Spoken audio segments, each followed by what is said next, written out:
दोस्तों नमस्कार, स्वागत है आप सभी का। एक बार फिर से आई चलते हैं बिहार की ताजा खबरों की ओर। लेकिन उससे पहले अगर आपने अभी तक इस चैनल को सब्सक्राइब नहीं किया तो कर लें, जिससे कि आपको बिहार की ताजा खबर रोजाना मिलती रहे। सबसे पहली और बड़ी खबर, डिप्टी सीएम तेजस्वी यादव ने ड्यूटी से फरार चल रहे डॉक्टरों के खिलाफ बड़ा एक्शन फिर से ले लिया है। बताया जा रहा है कि स्वास्थ्य विभाग ने 404 डॉक्टरों को नोटिस जारी कर दिया है। नोटिस में इन सभी डॉक्टरों से 1 सप्ताह के अंदर जवाब मांगा गया।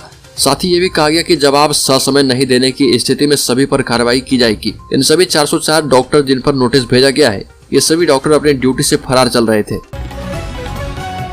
अगली खबर, मोतिहारी में सेविका सहायिका की बहाली पर लगी मुहर। जिला परिषद की सामाजिक न्याय समिति की बैठक अध्यक्ष सीता रानी की अध्यक्षता में की गई। बैठक में जिला परिषद के सदस्य एवं बाल विकास परियोजना की सीडीपीओ ने भाग लिया। बैठक में निर्णय किया गया कि जिले में कई आंगनबाड़ी सेविका एवं सहायिका का पद रिक्त है, इस पर तुरंत बहाली करने पर सहमति जताई गई है। साथ ही बुनियादी केंद्र पर सभी प्रकार की सुविधा बहाल करने का निर्णय किया गया। बैठक में जिला कल्याण पदाधिकारी सहित कई विभाग के अधिकारी मौजूद थे। अगली खबर, किशनगंज में नाबालिग भतीजी के साथ रेप, घर में अकेला पाकर चाचा ने किया बलात्कार। प्राइवेट पार्ट से ब्लीडिंग होने पर छोड़कर भागा। किशनगंज में चाचा के द्वारा अपनी भतीजी के साथ रेप करने के मामले प्रकाश में आए हैं।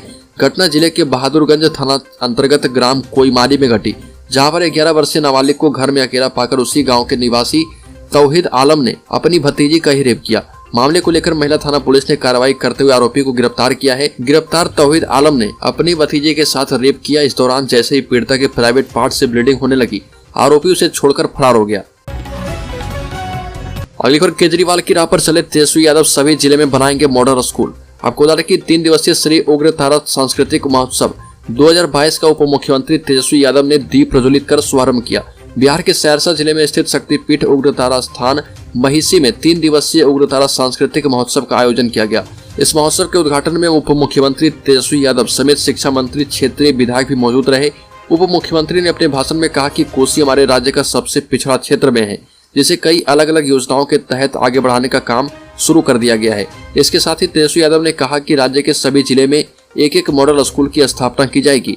बिहार को विशेष राज्य का दर्जा अभी तक नहीं मिल पाया है। अब बिहार में आईटी एजुकेशन का हब बनने की जरूरत महसूस की जा रही है। अगली खबर, बिहार में गांव के मुखिया को मिलेगी नई जिम्मेदारी। ग्राम स्वास्थ्य समिति का किया जा रहा गठन। आपको बता दें कि बिहार में स्वास्थ्य सेवाओं को दुरुस्त करने के लिए सरकार विभिन्न तरह की योजनाओं पर काम कर रही है। अब बिहार सरकार एक नई पहल करने जा रही है, जिसके तहत प्रदेश के जिलों में पंचायत स्थित अस्पतालों की कमान गांव के मुखिया के हाथों में होगी। अस्पताल में प्रबंधन की जिम्मेदारी निभाते हुए अस्पताल के डॉक्टर, मुलाजिम और अस्पताल में कामकाज के साथ साथ सभी की हाजिरी की मॉनिटरिंग करनी होगी। नेशनल हेल्थ मिशन के तहत बिहार सरकार इस नई पहल पर काम कर रही है। वहीं गांव के मुखिया को अपने इलाके के अस्पतालों की मॉनिटरिंग करने के साथ ही हॉस्पिटल का संरक्षण भी करना होगा। अगली खबर, नीतीश कुमार ने केजरीवाल पर किया हमला। कहा कि दिल्ली के ही प्रदूषण का असर बिहार में हो रहा। राजधानी दिल्ली में बढ़ रहे पॉल्यूशन पर बिहार के मुख्यमंत्री नीतीश कुमार ने अरविंद केजरीवाल पर हमला बोला। सीएम नीतीश ने केजरीवाल पर पलटवार करते हुए कहा कि बिहार में मैंने हमेशा से लोगों को अलर्ट रखा है।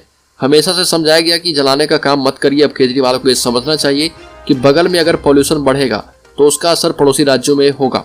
दरअसल मुख्यमंत्री नीतीश कुमार और उप मुख्यमंत्री तेजस्वी यादव इंडियन बिल्डिंग्स कांग्रेस के सेमिनार के उद्घाटन कार्यक्रम में पहुंचे थे।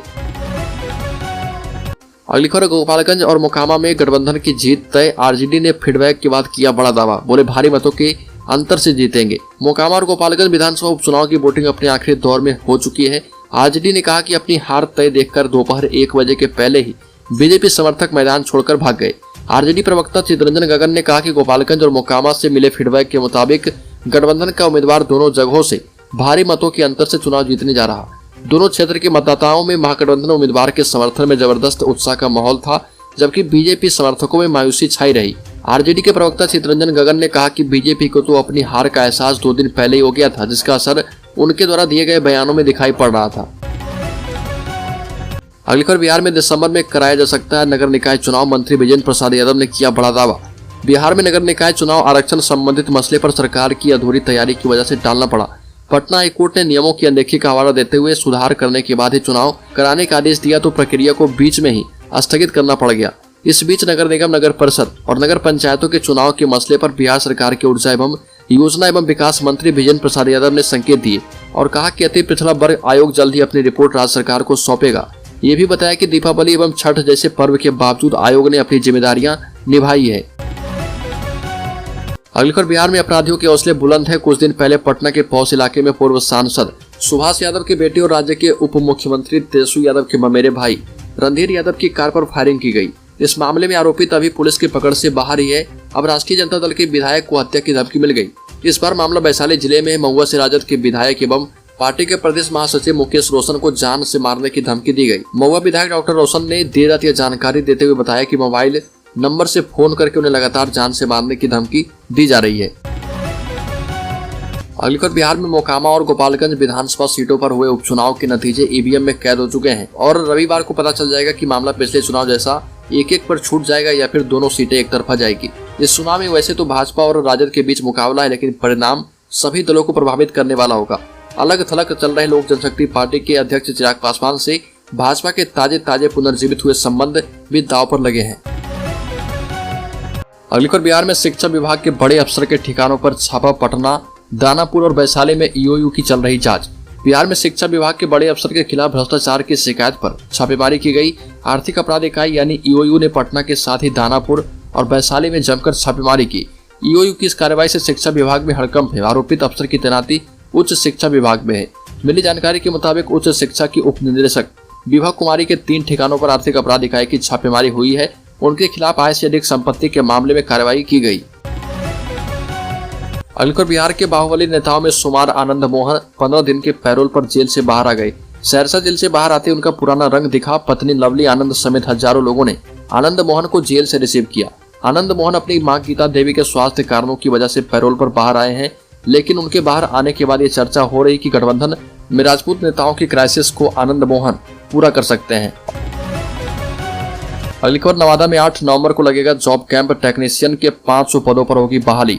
10वीं और 12वीं के पास युवक ले सकते हैं भाग। श्रम संसाधन विभाग बिहार और पटना की नियोजनालय नवादा के द्वारा 8/11/2022 को संयुक्त श्रम भवन सरकारी ITI नवादा के प्रांगण में 1 दिवसीय रोजगार कैंप का आयोजन किया जाएगा और इसमें L&T construction skill training institute Ahmedabad की कंपनी भाग लेगी। कैंप में कंस्ट्रक्शन तकनीशियन के 500 पदों पर भर्ती होनी है। योग्यता ITI नॉन ITI 10वीं एवं 12वीं पास। वेतन 16,000 इसमें मिलेगा। अगली खबर, सीतामढ़ी में लगातार डेंगू के मरीजों में इजाफा। सीतामढ़ी में डेंगू लगातार तेजी से पैर पसार रहा। हालात यह है कि प्रत्येक 1 से 2 दिन पर डेंगू के मरीजों की संख्या में इजाफा हो जा रहा।